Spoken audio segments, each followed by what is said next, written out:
Assalamualaikum warahmatullahi wabarakatuh. Nama saya Ahmad Mutadid, NPM 719212801, kelas manajemen koperasi dan UMKM 2018A. Di sini saya akan menjelaskan yaitu tentang pembangunan koperasi dan perundang-undangan. Pembangunan koperasi dalam pembangunan jangka panjang pertama telah menunjukkan berbagai keberhasilan yang sangat berarti, baik ditinjau dari jumlah koperasi, jumlah anggota koperasi maupun nilai usaha koperasi. Koperasi juga telah terlibat berperan aktif dalam kegiatan ekonomi rakyat dan sekaligus mulai dapat meningkatkan kesejahteraan para anggotanya. Keadaan tersebut tercermin antara lain dari peningkatan jumlah dan ragam koperasi, jumlah dan ragam dalam bidang koperasi, jumlah simpanan anggota, jumlah modal usaha, serta jumlah nilai usaha koperasi.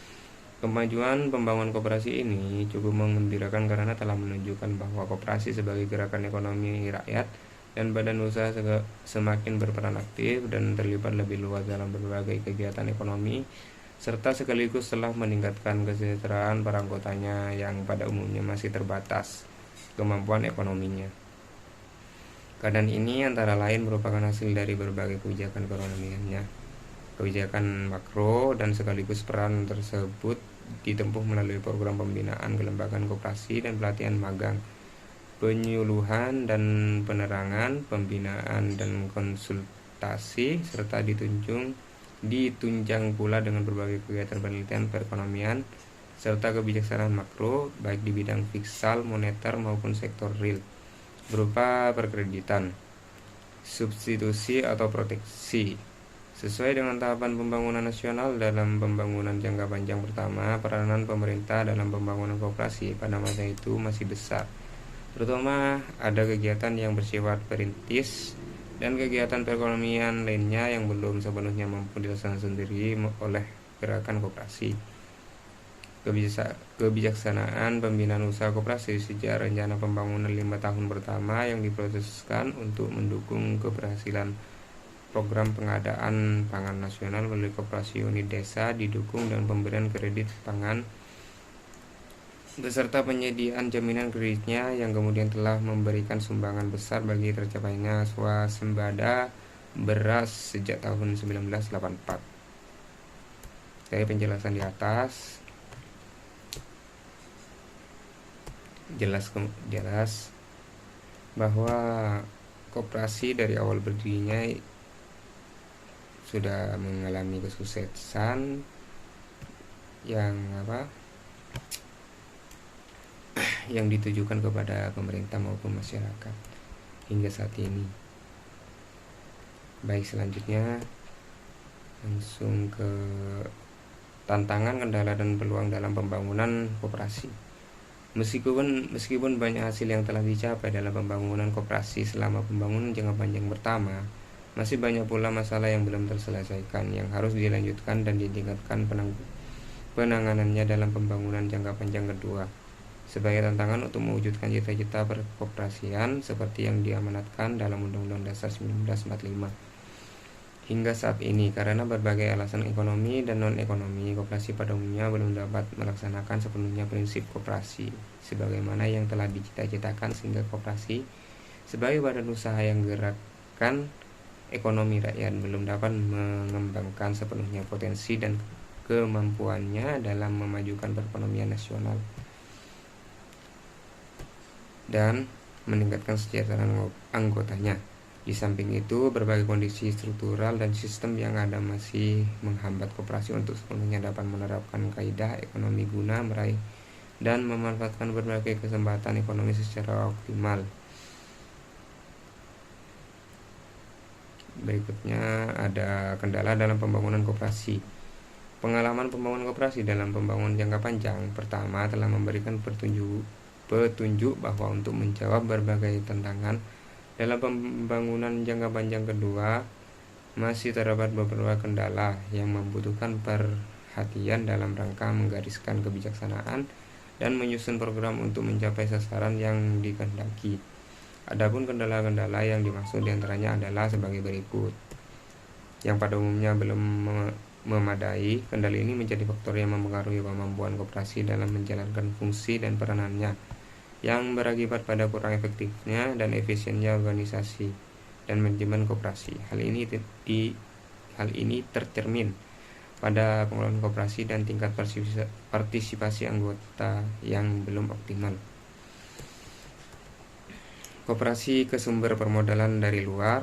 Koperasi yang berpengaruh pada rendahnya kemampuan koperasi untuk meningkatkan efisiensi dan produktivitas usahanya, sehingga menyebabkan pula terbatasnya hal saing koperasi.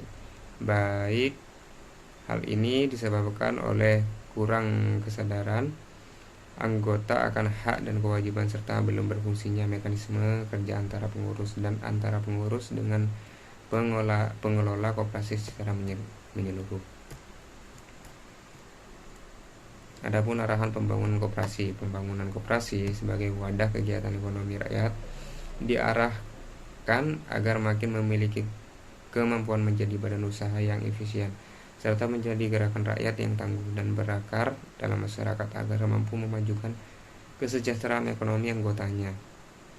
Pembangunan koperasi juga diarahkan menjadi gerakan ekonomi rakyat yang didukung oleh jiwa dan semangat yang tinggi dalam mewujudkan demokrasi ekonomi.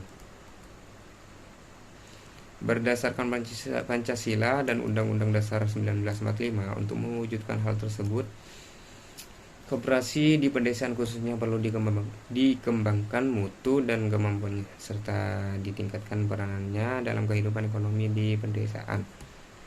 Pelaksanaan fungsi dan peranan koperasi ditingkatkan melalui upaya peningkatan semangat kebersamaan dan manajemen yang lebih profesional. Selain itu, peran aktif masyarakat dalam menumbuh kembangkan koperasi juga perlu terus ditingkatkan dengan meningkatkan kesadaran, kegairahan, dan kemampuan berkoperasi di seluruh lapisan masyarakat melalui upaya penyuluhan, pendidikan, dan pelatihan. Adapun sasaran pembangunan koperasi.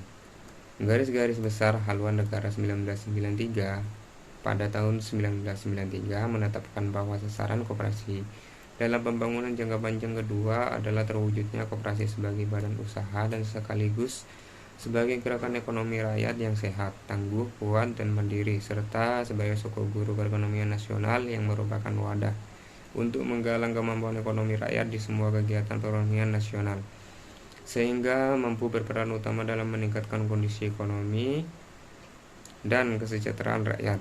Sasaran pembangunan di bidang ekonomi dalam rencana pembangunan 5 tahun ke-6 diantaranya adalah tertata serta mantapnya kelembagaan dan sistem koperasi agar koperasi makin efisien serta berperan utama dalam perekonomian rakyat dan berakar dalam masyarakat. Sesuai dengan sasaran tersebut di atas, maka pemerintah kemudian menetapkan sasaran operasional pembangunan koperasi dalam rencana pembangunan 5 tahun ke-6. Di antaranya adalah sebagai berikut. Berdampak pada makin meningkatnya kemampuan organisasi dan manajemen koperasi, teknologi tepat guna, horizontal dan vertikal.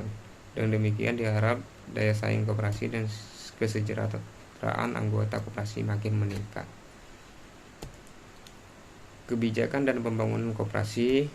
Secara umum, kebijakan umum pembangunan koperasi dalam rencana pembangunan 5 tahun ke-6 adalah meningkatkan prakarsa, kemampuan dan peran gerakan koperasi melalui peningkatan kualitas sumber daya manusia, pemanfaatan, pengembangan, serta penguasaan ilmu pengetahuan dan teknologi dalam rangka mengembangkan dan menetapkan kelembagaan usaha dan sistem koperasi untuk mewujudkan peran utamanya di segala bidang kehidupan ekonomi rakyat. Secara khusus, kebijaksanaan pembangunan koperasi dalam rencana pembangunan 5 tahun ke-6. Sekian dari saya, kurang lebihnya mohon maaf. Wabillahi wa taufiq wal hidayah. Assalamualaikum warahmatullahi wabarakatuh.